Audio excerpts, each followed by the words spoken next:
Yay, we're live. So hey guys, this is Rascal 32 Browning Summer here, Megan here, and we're fixing to start the stream. So let's go to gaming and let's build a restaurant.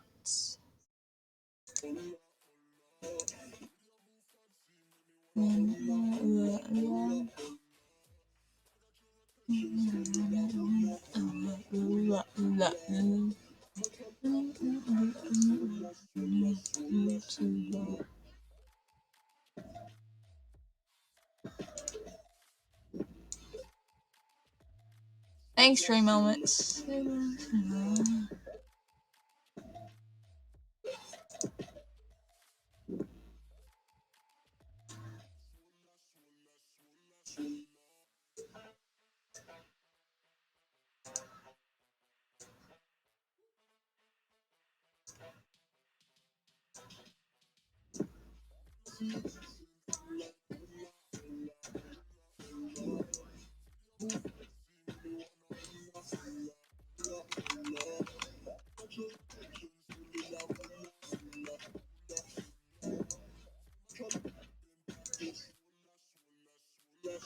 Good enough.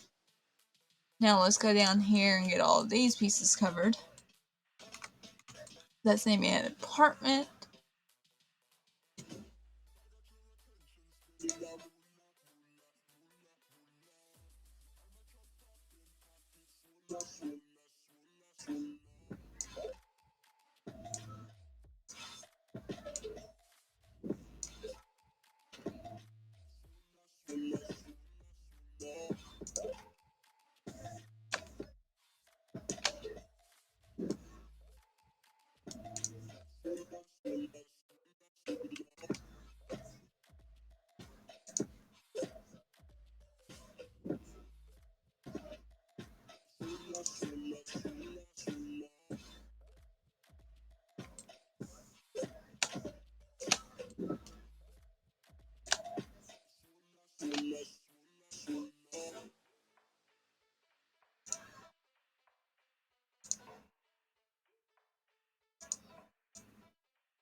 Flatten that. There we go. And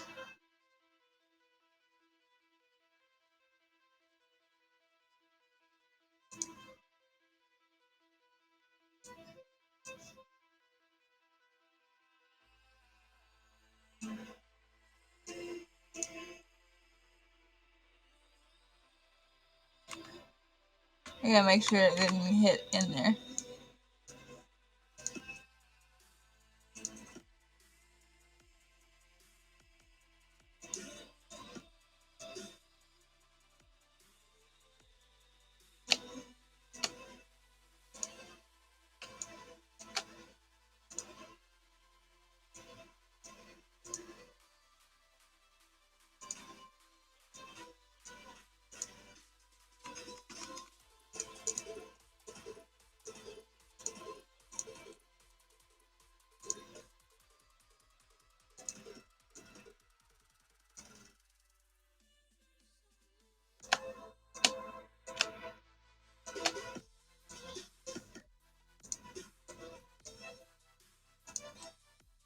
There we go. And then we're putting entrance.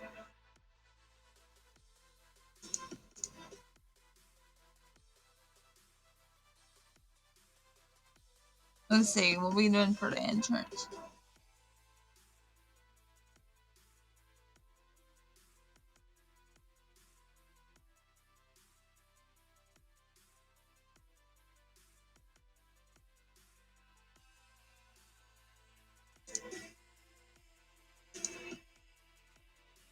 That's too... I guess we can do the entrance right there. So that'll work.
Let's see.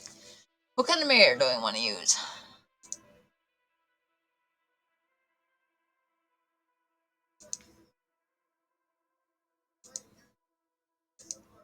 Do one green as well. Okay.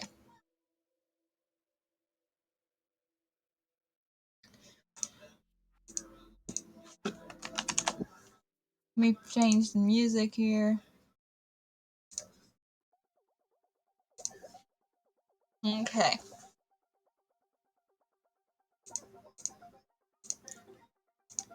That room. The tile. Pink.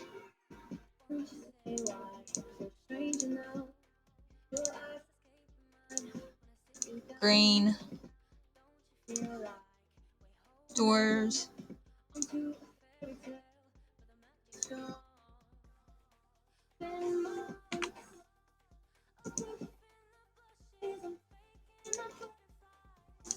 The bathrooms. And the stairs need to go. Where to put the stairs? It goes up here. Into the apartment. But yet, still part of the kitchen.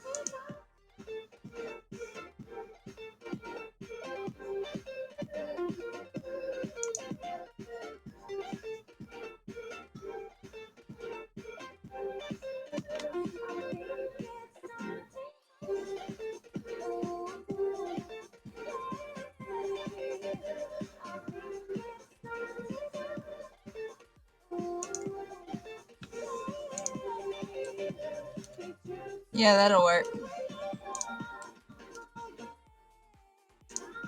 That'll work. And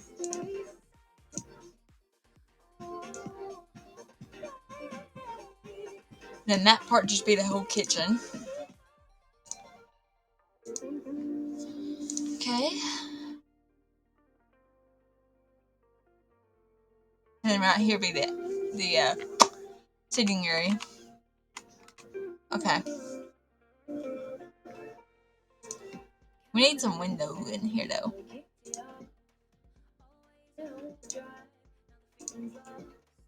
We need some windows.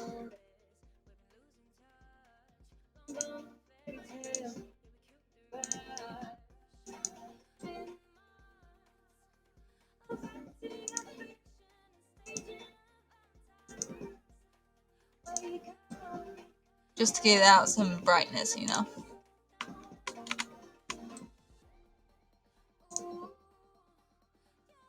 Put in some sunlight here. Okay. And then we'll take care of that in the kitchen. But we need to get rid of it. Take care of this part first. Okay.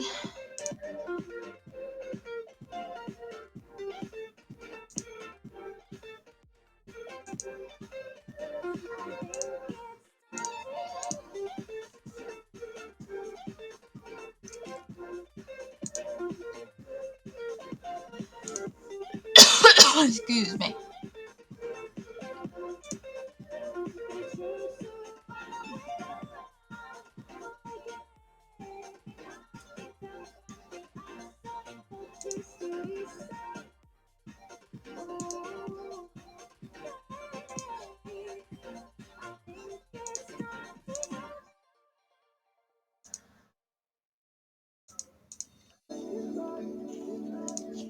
I guess we need to do these.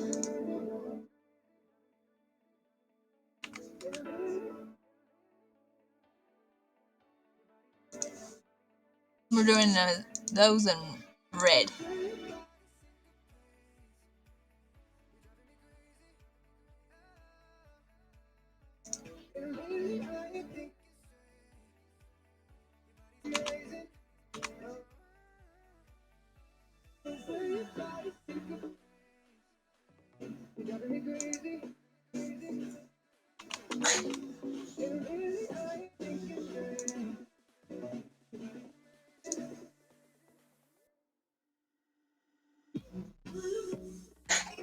Hope he can still sit there, but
Maybe that needs to be switched.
Hey now, I just logged in and seen you messages. Ah, okay.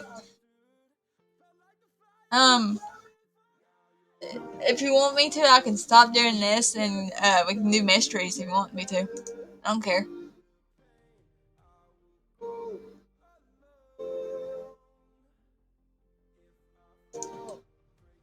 It's up to you. Ah! I didn't want it. I wanted this. This is my second build of the day, so I can stop and do this and we can do mysteries if you want to. Either way, it's fine with me. Better I can finish this and then we can watch mysteries. Up to you. Up to you.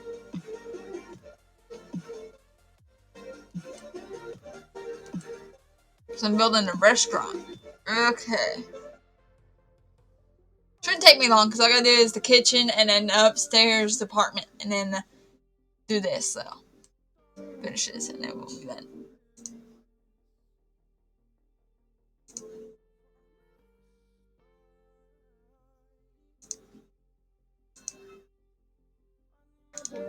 Okay. We're gonna go to show all. We're gonna go to. Yeah, go ahead and finish this. It's looking good. Thank you. Have you seen my last one I just finished? I did another shell challenge for one of them. I'm sure the challenge is over with. I'm already done that. It's a resort. I just did a resort a few hours ago. Packs. I need. Where is Dine Out?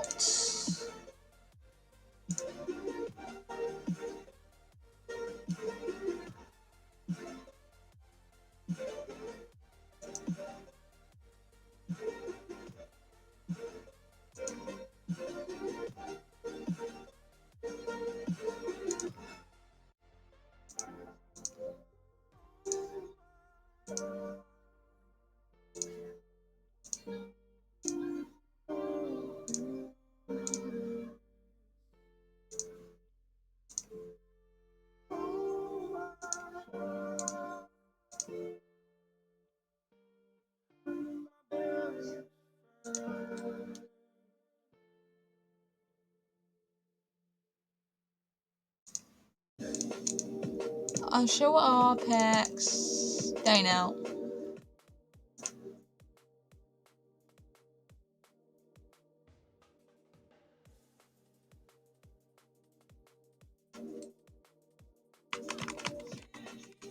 Okay.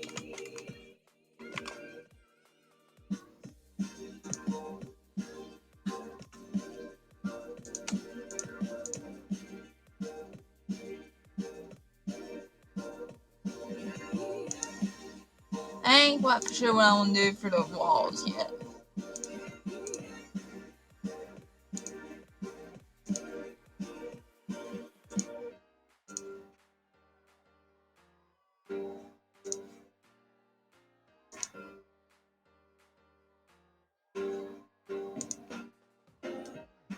We may do that, actually. Let's see.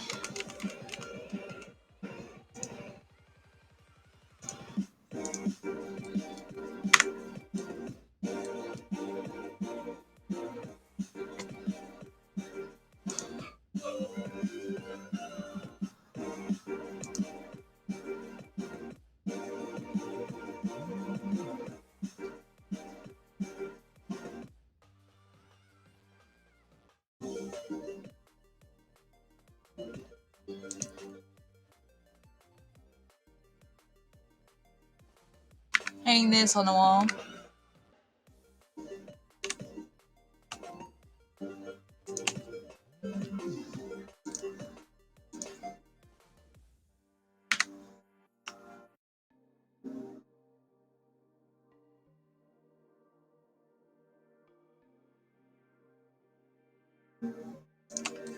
Some way it's gonna be into the kitchen. But I think we can do door right there. So I'm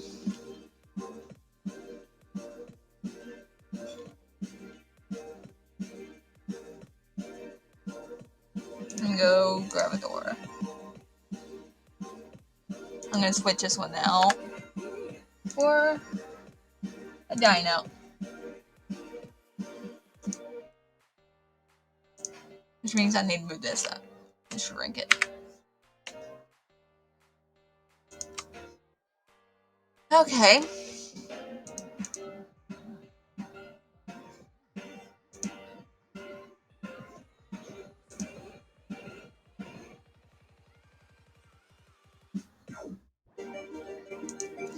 Grab those two doors. Which means this painting could come off the wall. And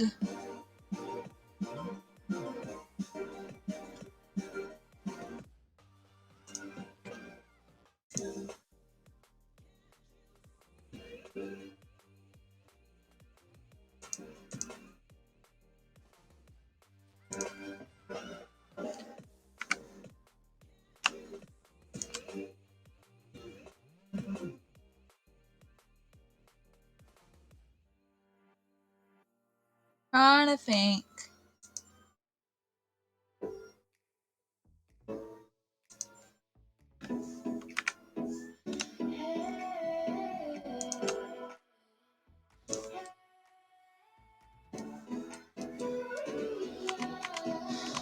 Okay.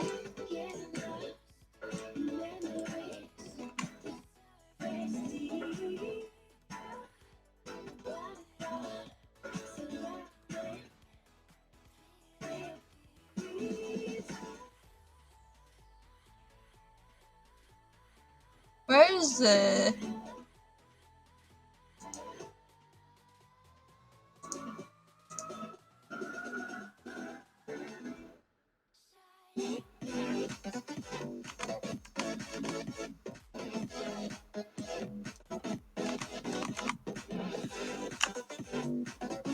restaurant menu?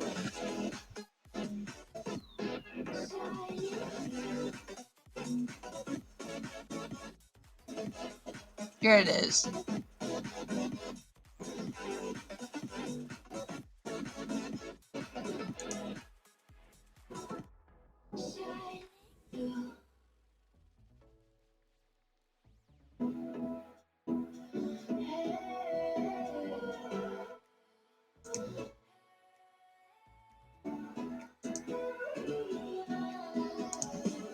Let's use this one. Stick it right there. Move this right there. Get them to see it and stuff like that. Then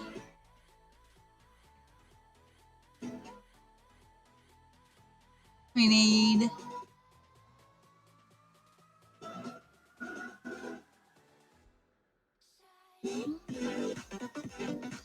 see.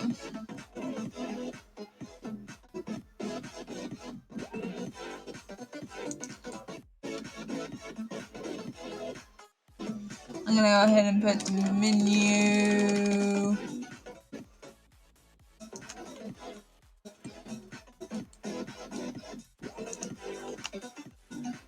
think it's a low floating. Okay, put the menu.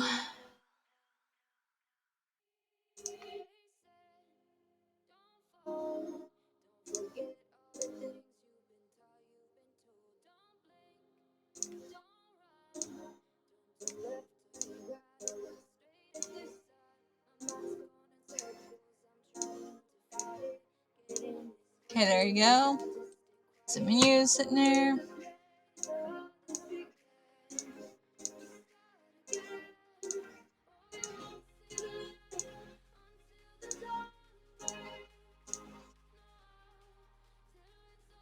Ooh, what's the ooh for?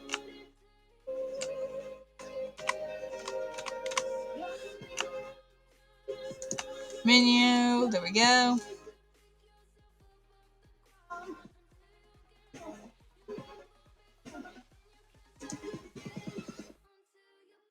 Okay. Now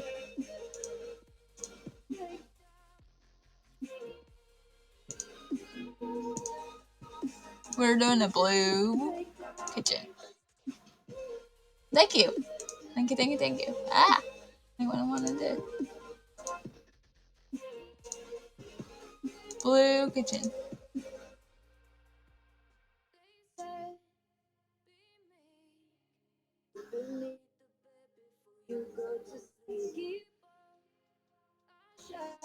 Make sure I got all the walls.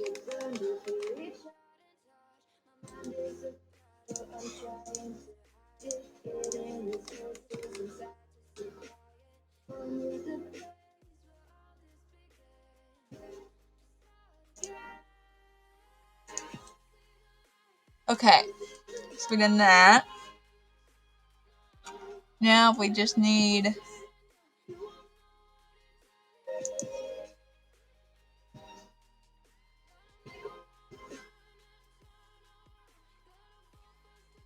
I don't think we're gonna use that cooking station.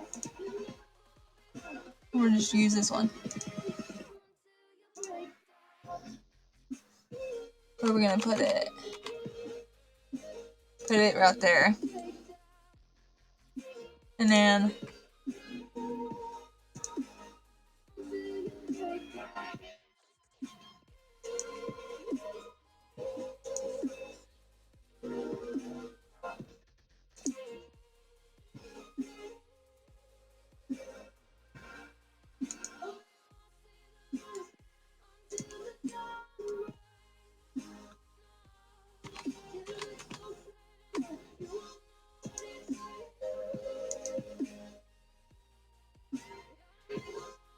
hold on, let me look. Should be enough counter space anyway.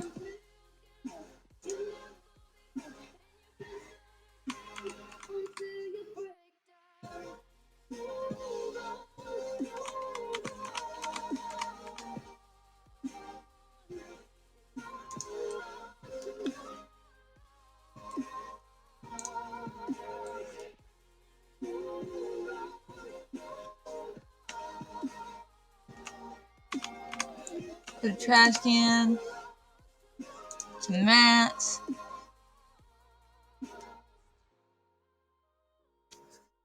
That my work don't have, that's why I fail so many times. So we don't have safety mats. I'm gonna make sure my restaurant has safety mats if they don't fall all the time.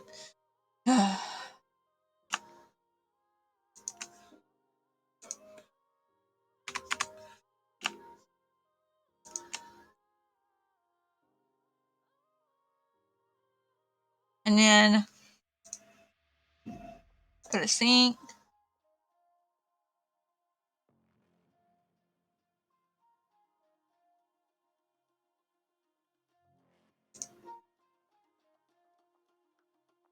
And dishwasher. Yes, dishwasher. Am I correct?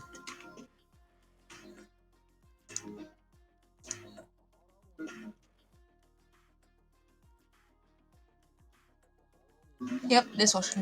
Okay. So we got dishwasher, we need a hostess thingy bobber. Hang out.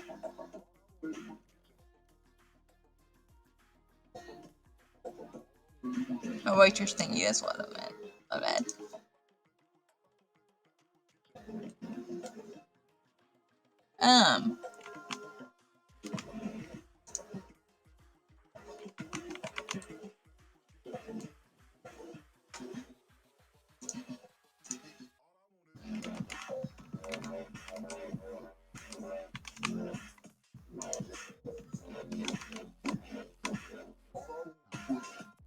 I think we need to get rid of those.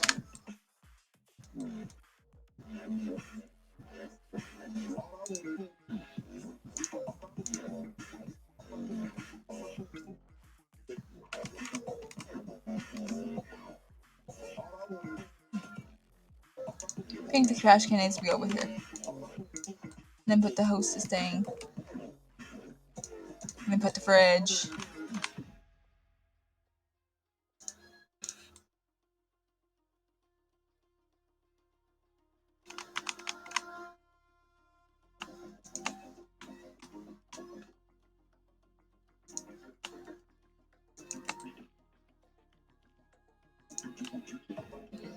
The hostess station.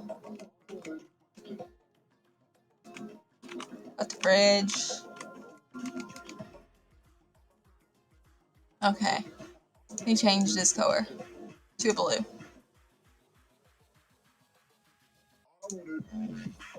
Okay.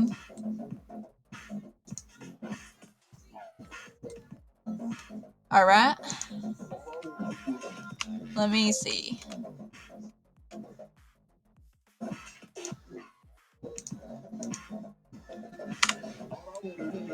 Sink where it needs to be, yes.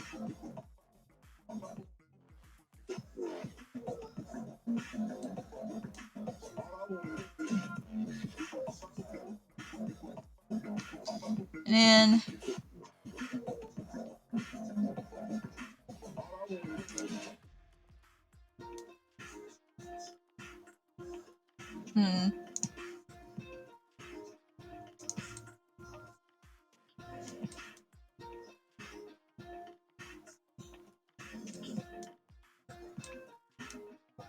can't put that in there. Okay.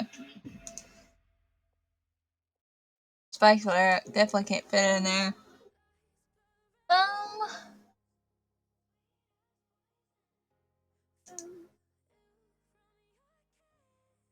Hmm.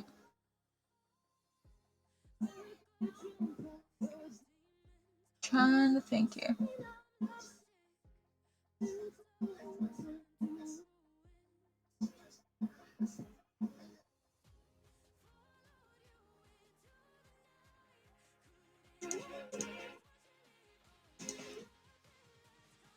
I know it's a little fancy for the kitchen, but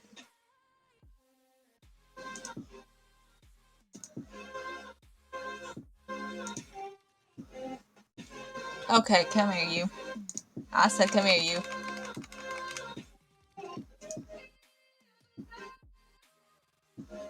Hey, come here, you.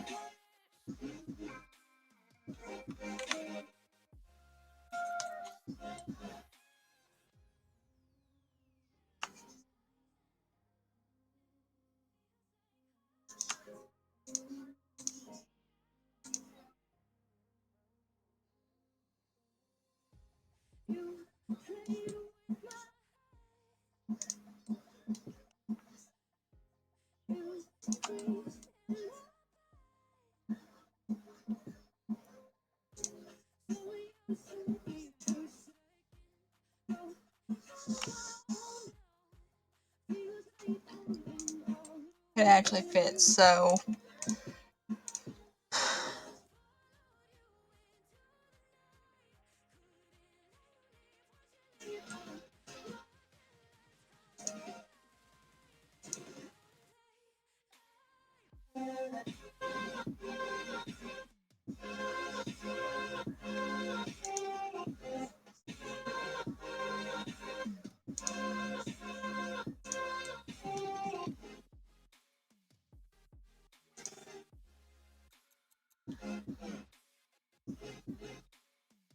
spices.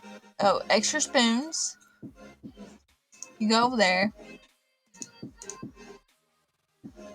Do your green a little bit. Spices.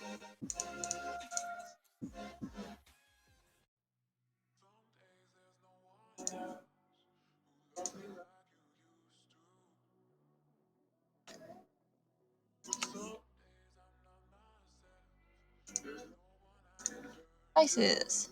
There we go.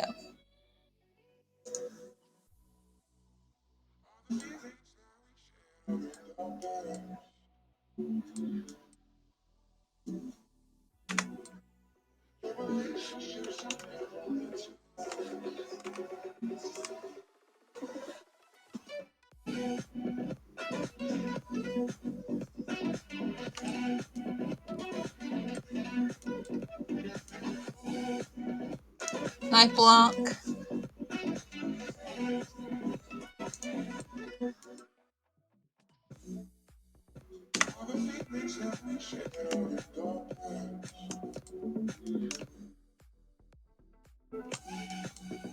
We're gonna put those on the wall. It goes right here. Okay. Pots and pans. No, that ain't what I wanted. Stop it. It's pots and pans. Yes.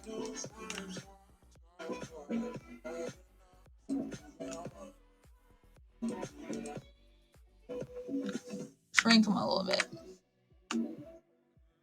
Pots and pans. There you go. There you go.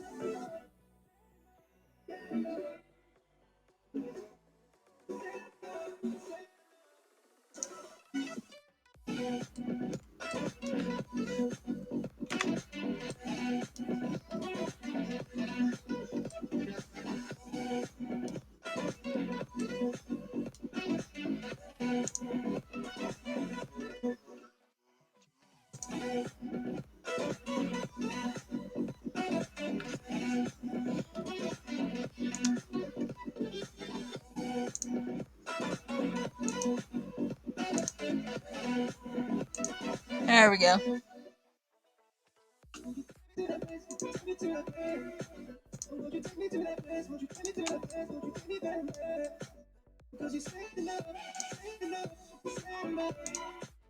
Brighten up the place a little bit.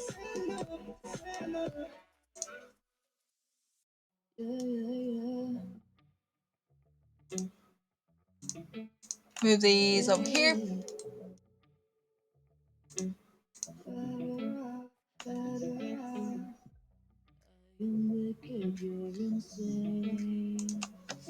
Okay.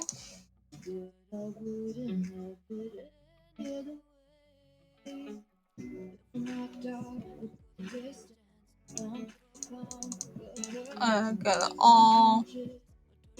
Go down out.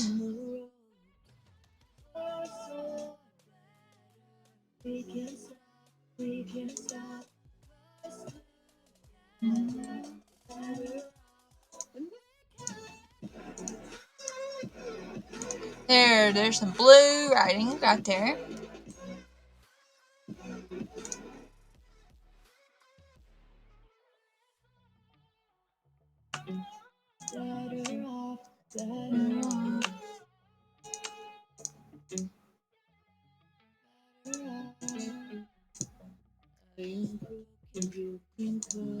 Okay.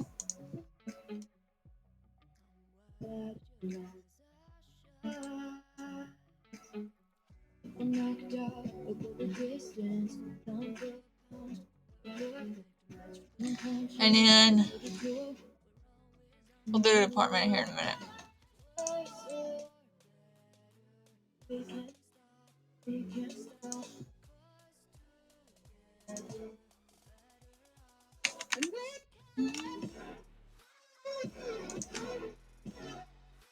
I ain't quite sure what color I want to do that yet, though. Goodness, cat. You scared the crap out of me. You and your hacking.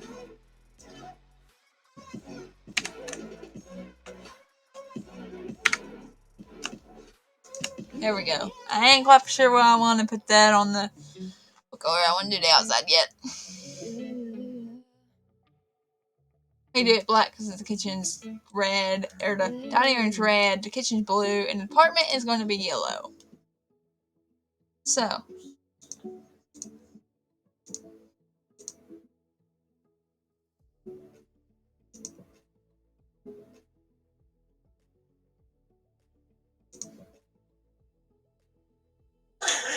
goodness, cat.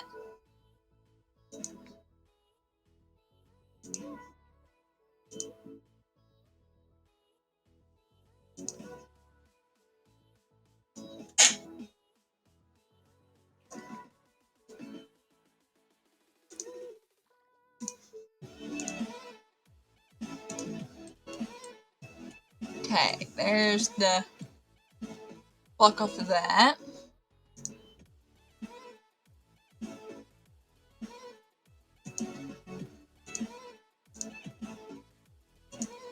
Take off down and out.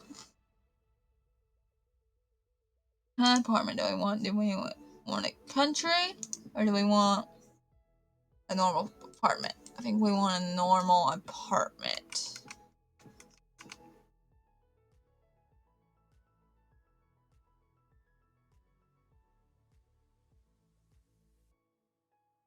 Where do we want the kitchen? Where do we want the bedroom? I think the bedroom.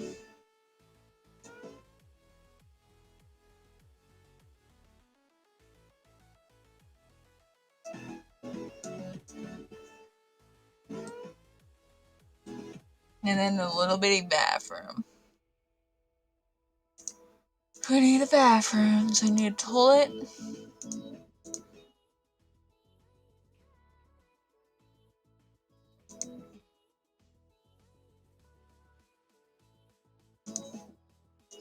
And a sink.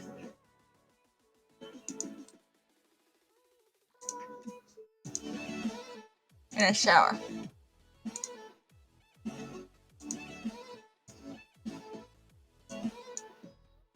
There's the baby bathroom. Okay. So that can be a kitchen.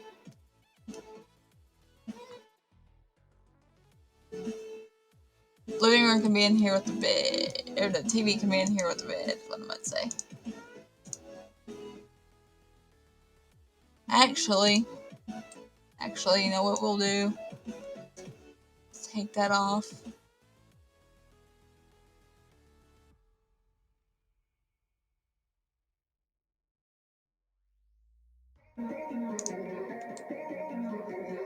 Actually, no, I'll leave that wall there. And then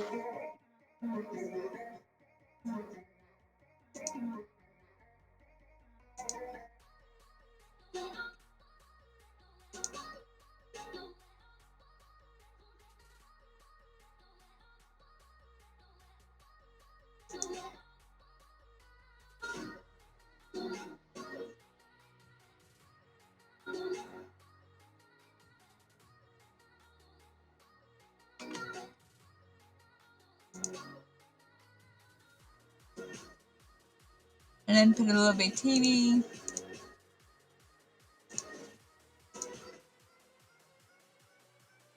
On that wall. Put a bookcase. Well, actually, that considers a bookcase too. So, actually, let's go ahead and do the kitchen.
That I had no choice of, but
there we go.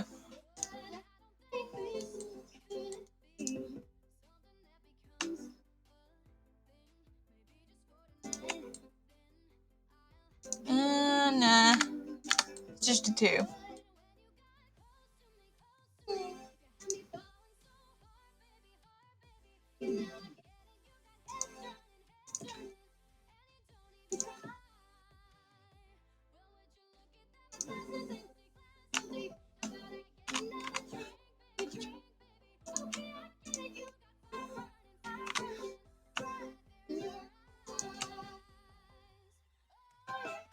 There we go.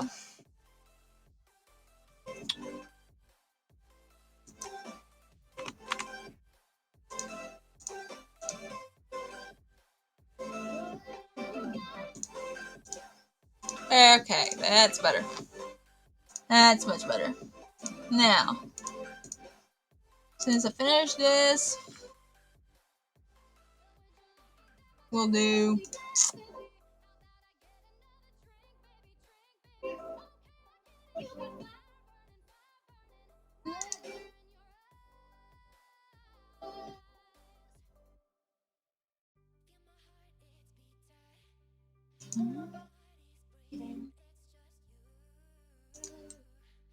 me. Me.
Do that, and then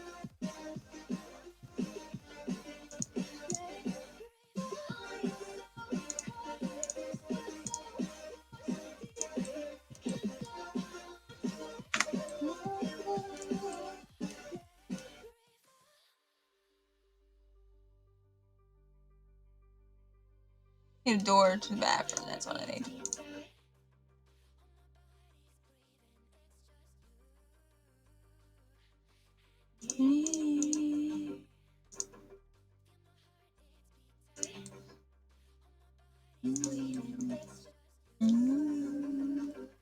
And me.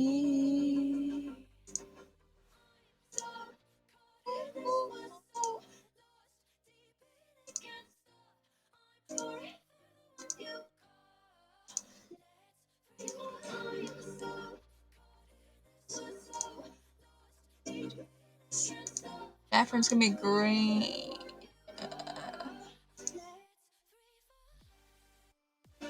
No, it's not. Wait. No, it's not. It's gonna be black. Okay. We're gonna do wood floors for up here.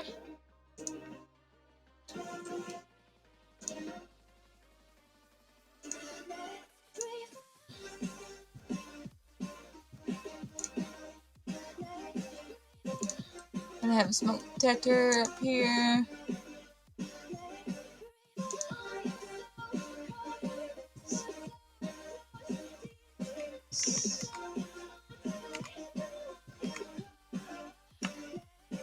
Trash can.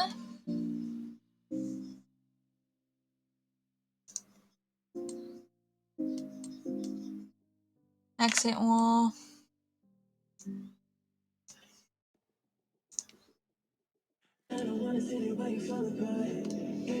Windows, windows, windows.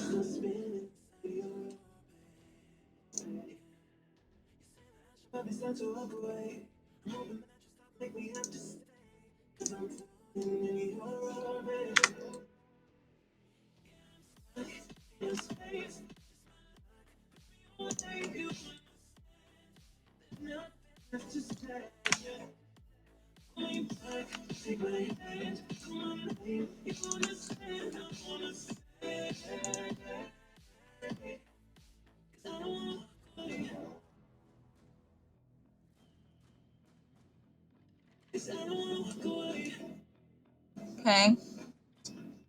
Now let's do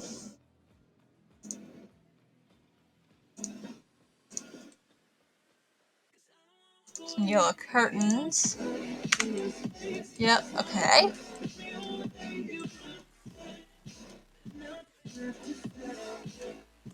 Now what are we gonna do up here for this? I think we'll do show all, dine out, do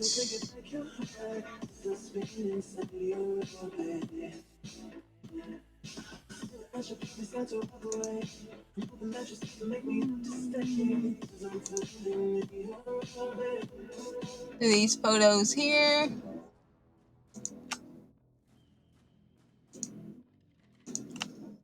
And these photos here of family and stuff.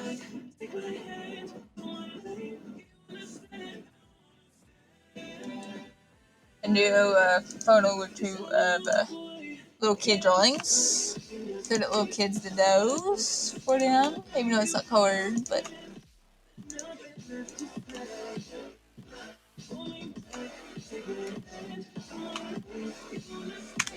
and he blew this one up. Okay.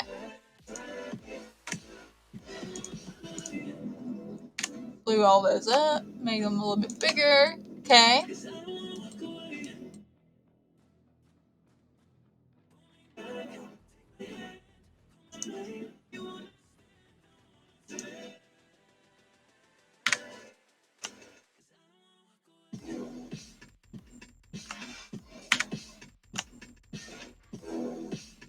Okay, that one don't want to raise up for some reason. Okay.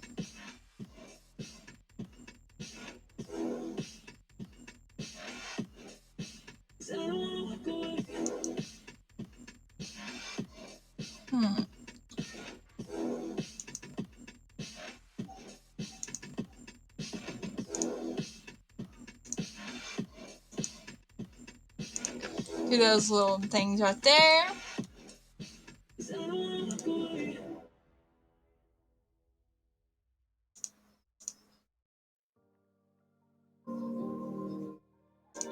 Take that out off.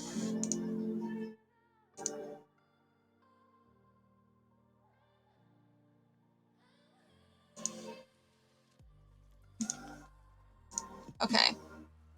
Turn these into black.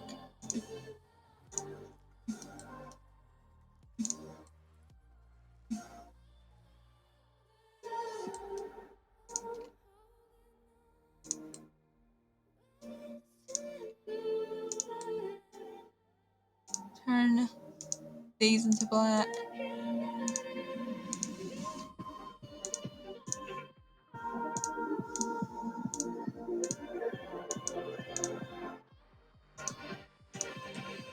Alright. Now what kind of thingies are we gonna do for implements? What shell are you doing? I'm looking for some to add to my save file. Oh, I'm doing something from Miv, one of my other people.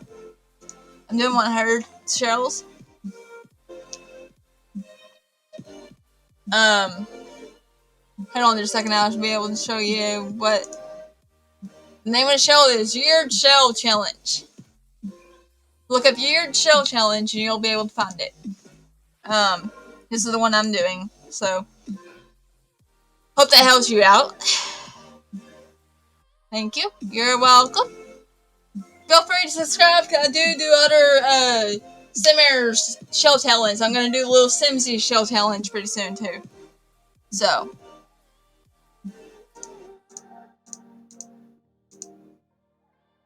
feel free to check her out as well. Okay.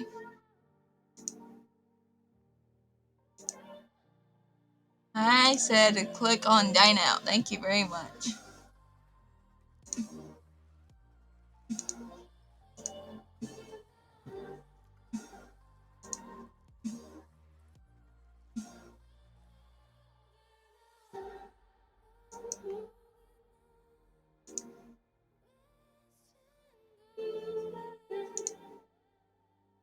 Okay.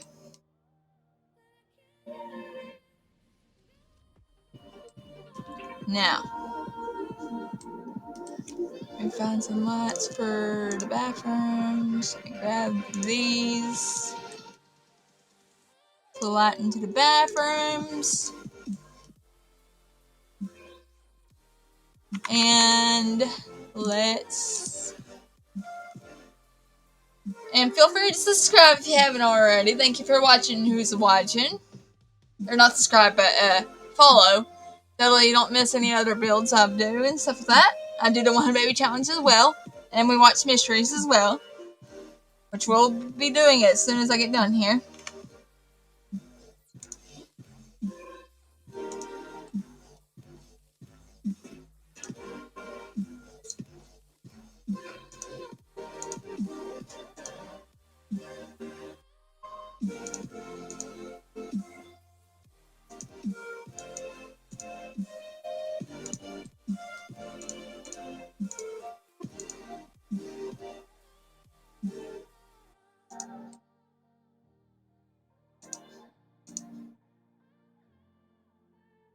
Okay, we're gonna do all these.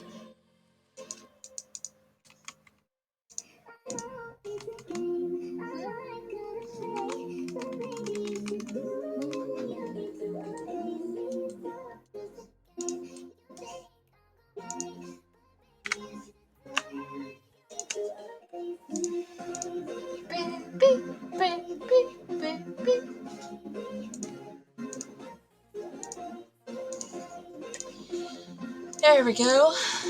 Trim.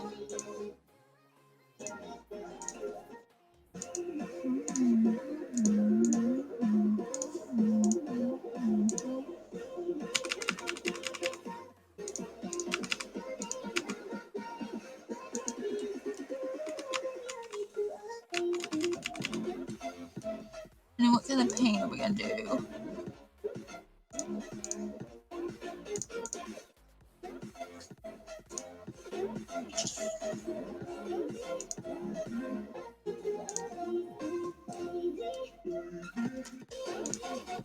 I think we'll do, yeah, we'll do blue.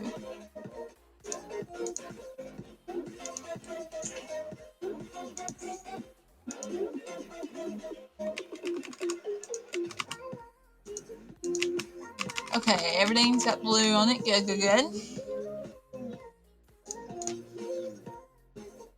Okay, Windows fine.